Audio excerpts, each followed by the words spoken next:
Namaste and welcome. It's Rishi here from meditatewithrishi.com, and today we are going to be exploring the second limb from Patanjali's 8 limbs of yoga. Okay, so on this channel we've already done the first limb, which was the yamas, or the rules on how to live peacefully with those around you, with society, with the world. Okay, so the second limb are the niyams. And the niyams are also 5 in number.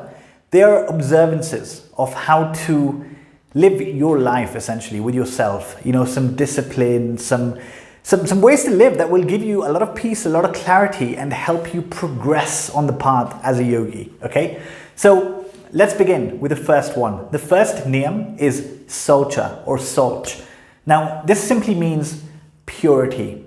Purity, cleanliness, clarity. Okay, so it's very simple. There's nothing complicated here. So I want to give you 4 different aspects of our life that we can apply this, and then it will give you enough information you need to actually go ahead and practice this. Okay, so remember, everything I will say today is very simple.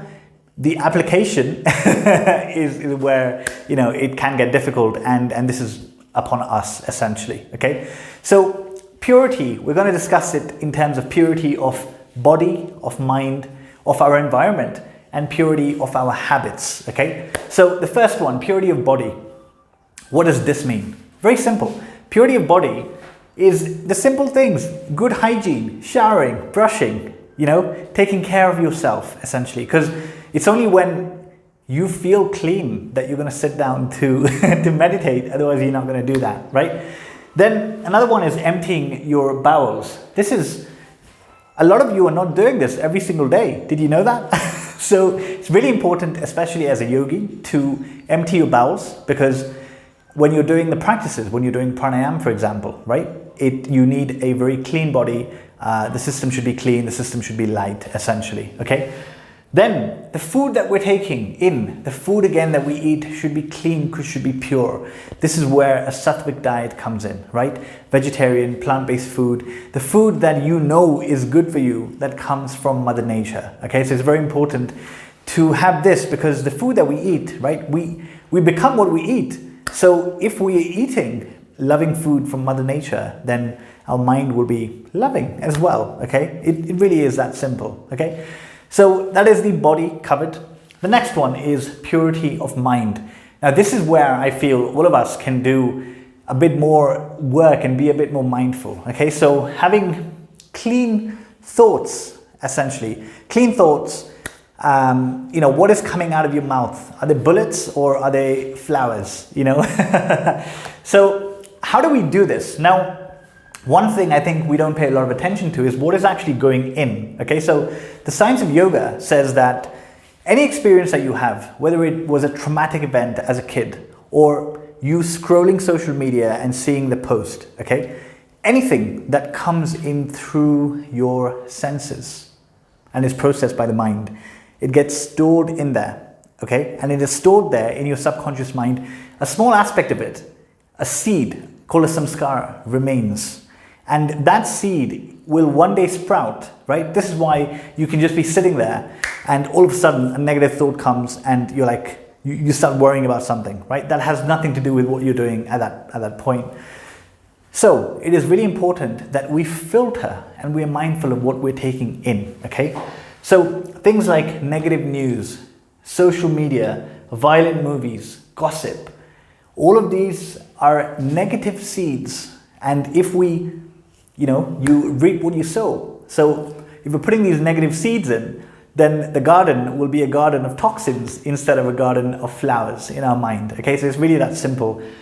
We have the power to be mindful of saying, I don't want negative news in my life. Or you're going to give me some news about who's died in COVID? Sorry, I'm not speaking about that right now. Can we speak about something else, please? Because people think that it's good to know, you know, it's good to be updated on everything that's going on. Why? Can you do anything about it? If you can do anything about it, you don't even need to know that news. You can take your resources, right, your money and your time, and go and invest them in a place that will help people. But besides that, if you're not doing that, if you're just knowing about stuff, piling it up in here, it is doing no good for you. Then you are thinking negative. Then you are seeing everything as negative, right? Then when the time comes and you need to be proactive, creative, and think positively, then it's difficult because there's too much negativity in here, okay? All right, rant over, you get the point. Being mindful of what is going in.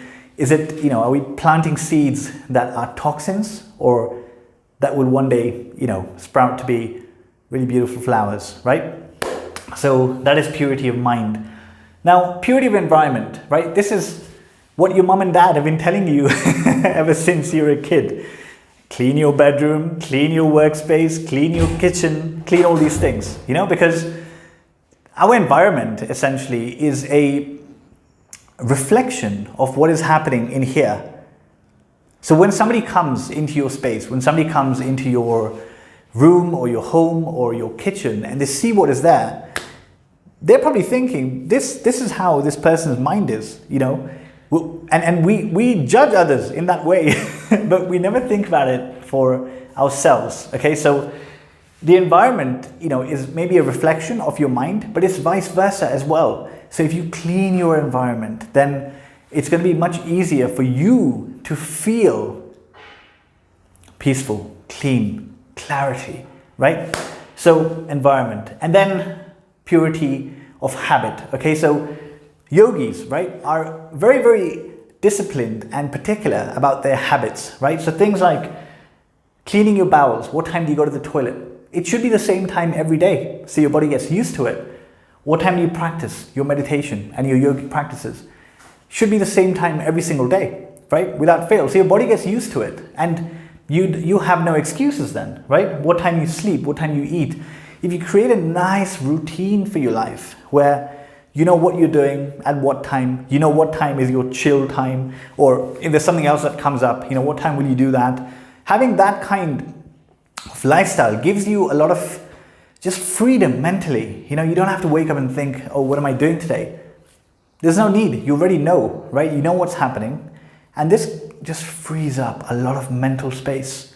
And ultimately, when there is more mental space, there is more space for you to feel peaceful, for you to feel spacious, for you to feel love. All your natural, feelings of your true self have space to emerge. And you just live in a very content, easy way, not piling too much on, okay? So this is Saucha, or purity in a nutshell, okay? Purity of body, purity of mind, what is going in, your environment, and then your general, the way you conduct yourself, your habits, okay? So this will give you a good idea of how to practice this. I'm sure there's already things coming to mind about what you do well and what you may not be doing that well and can improve essentially. And look, not everything happens in one day. It is all a process. So every day, little by little by little, we improve, okay? Now, remember, the point of yoga, the entire point of the science of yoga is to eliminate, to clear the fluctuations, the clutter of the mind. So if we start eliminating the clutter in our body, in our environment, right, the way we conduct ourselves, then we put ourselves in a very good position to reach the goal, okay? So there you have it, Saucha in a nutshell. Thank you for listening. Namaste.